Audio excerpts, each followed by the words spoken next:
Hey dog moms, how are you today on this wonderful Wednesday?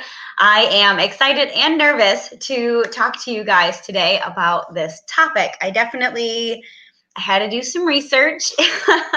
I needed to, make sure I knew my stuff. Now I do have to say, I'm not a pet food nutritionist, but these are some of the things that I've learned along the way to really be figuring out what's the best things for our pets. As many of you know, my dog Mayhem, he had passed away many years ago now, but he was really the reason that I got into figuring out what's the best food to be feeding for Mischief. We still had Mischief and our cats, those kind of things that I was like, man, hey, Marcy, hi. It was just something that I got pretty passionate about because I wasn't sure, I thought I was feeding. Well, at the time, I didn't know anything about dog food. I'll just say that. When I had my first puppy, Mayhem, I didn't know anything about it. So I just went and got, the normal bag off the shelf. And at only 4.5, at 4 years old, he ended up getting kidney disease.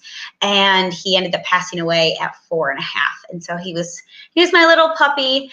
It was pretty traumatic, but it really woke me up to what we feed our pets is very important. So what I was feeding him, the treats that we were giving him, these are all things that could have played a role. I mean, they couldn't, maybe not, but they definitely, now that I've done the research, they definitely could have been a result of what him passing away. So I wanted to talk to you guys today so that way you don't have to go through what I went through and just kind of educate you guys a little bit of just some red flags to be looking for. So first off, I want you guys to go and grab your bag of dog food. So what we're going to be looking for today is the back of the bag. Don't even worry about the front of the bag. It's all marketing, all of it. Don't even worry about it. We're going to be looking at the back of the bag today and specifically the ingredients. So if you guys can, go run and grab your bag because there's going to be quite a few ingredients here that I'm going to be talking about. And I want you to look and see if any of these are actually in your dog food. So the first one that I want to talk to you about, or I guess some more information. So in general, the top 5 ingredients represent about 80% of what's actually in the bag. So the very first ingredients on the back of the bag is really important. They're listed in order of what's most in there to the least. So like this one has chicken meal, oatmeal, brown rice, pearled barley, chicken fat, things like that. So so chicken is the most of the highest amount of ingredient in the dog food. So I want to be looking at you guys. And if you're on here and you've got your dog food available, you're taking a look at it, pop in the comments what's in your food, like what are your top 5 ingredients. I would love to know. And then also, like I said, don't rely on the front of the bag. Most of it's just marketing. Just things to try, as you are going down the aisles, they're just trying to draw you in. So don't even worry about that part. So the first ingredient I want to talk to you guys about is byproduct meal. This is a pretty gross one. So anything that has the byproduct meal. So what that is it's the waste material leftover after making the human parts It is the waste material left over after the parts for human consumption is removed. So the byproduct meal can contain things like feet, bones, feathers, heads, specifically with the chicken, though that's just all ground up when it's the byproduct meal. Now, not all meal is bad, so I'm going to get into that. So you can't just have just the meat. You do have to have named meal in there to kind of hold everything together. So chicken meal is made from the muscle and tissues, that sort of stuff. But it's a good protein that can be ground up and put in there to help hold all of the kibble together. But it's very important to make sure that your meal is named. If you just have meat meal on the back of your bag, you need to stop feeding that and go get something different, because meat meal can literally be any meat. And by any meat, they mean any meat. Any kind of animal. Back to Wait, yes. Okay. Thank you. Yes. So it is so the ingredients is by weight before it is cooked. Um, so yes, so going back to so like having a chicken meal, that's good because that's what's holding it together. So like with Keaton's, it's chicken and then chicken meal. So meal is good as long as it's named. You know what it's coming from. Byproduct meal, that is not a good one. The next thing is ethoxy.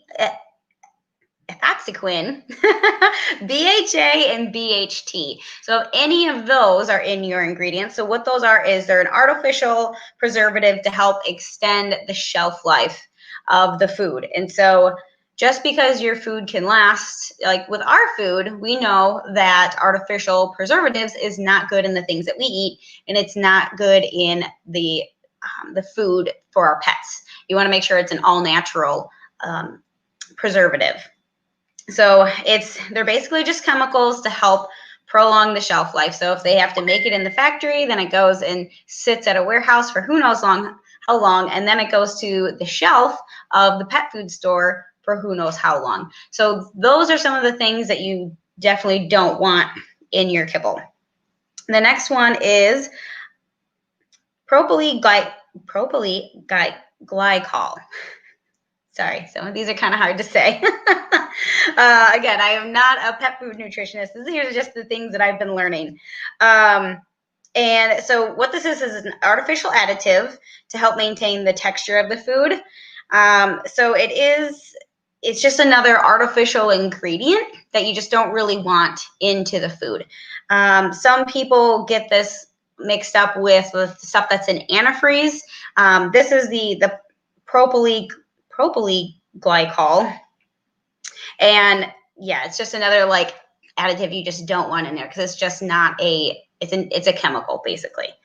The next thing is, let's see, so the corn syrup or corn. So like corn syrup is just a sweetener into the food, and dogs don't need a sweetener. They don't want it. They don't. There's no reason to sweeten up their dog kibble. That's more of just, I don't know why that they would put it in there, but it's something that doesn't need to be in there. But also things like corn, wheat, and soy, those are all just fillers so that they can say that maybe the protein is a bit higher, because like corn, it makes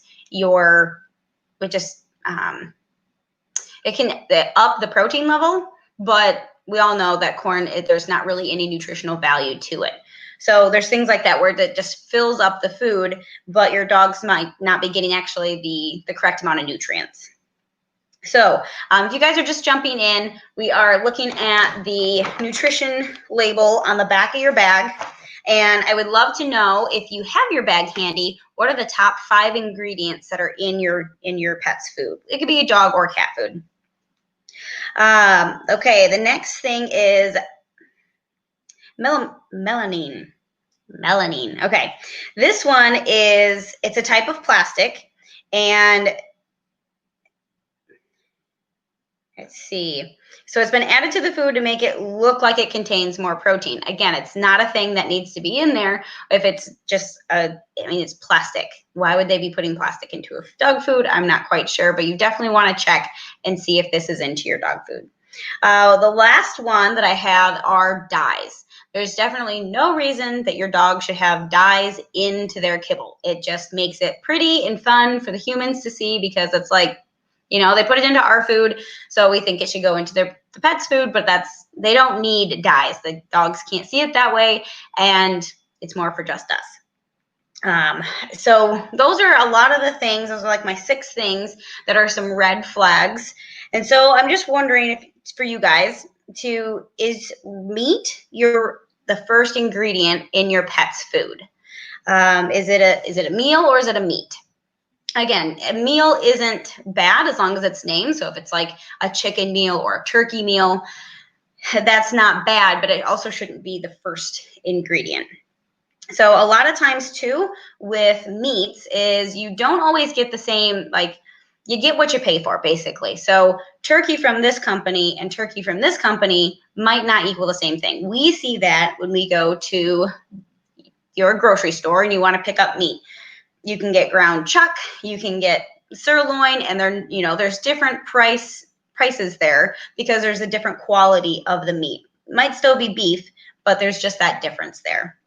So that's kind of this, you want to think about that the same way with your kibble, because you want to make sure that it's a brand that you can trust, and you want to make sure that the history of that brand that they've been doing the right thing, that they've been choosing the right quality of meat for your pets, because what we feed ourselves is very important. The ingredients that we eat is super important. Alex and I have been definitely figuring that out as we've been going through our nutrition stuff, and it really is as important for our pets.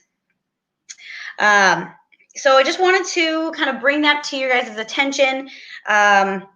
Oh, here's another tip. So just because you can't read it doesn't mean that it's bad. So there's a lot of things like the vitamins, minerals, the probiotics. Those all have like scientific names that are going to be in your ingredients that are going to be farther down on your list.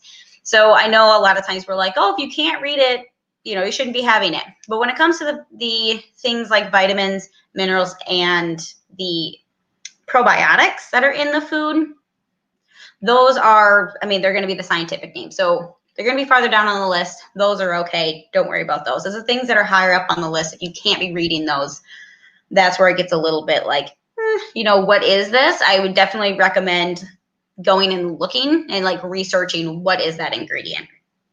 So if you guys are not happy with your pet food, please reach out to me. I would love to read the back of your bag, help you guys. We can be on the phone or over Zoom or something, and we can just go through what are the ingredients that are on your food and for your dog and cat. And I'd love to talk to you guys about them, see what of those ingredients, see what kind of quality food you're feeding, and to see, if you're not having any issues and if you're feeding, quality food where it doesn't have any of these things, that's great. You're doing great as a pet parent. But if you're not happy with them, let's chat.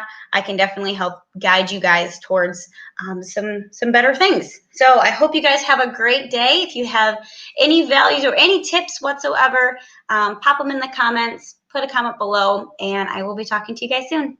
Thanks. Bye.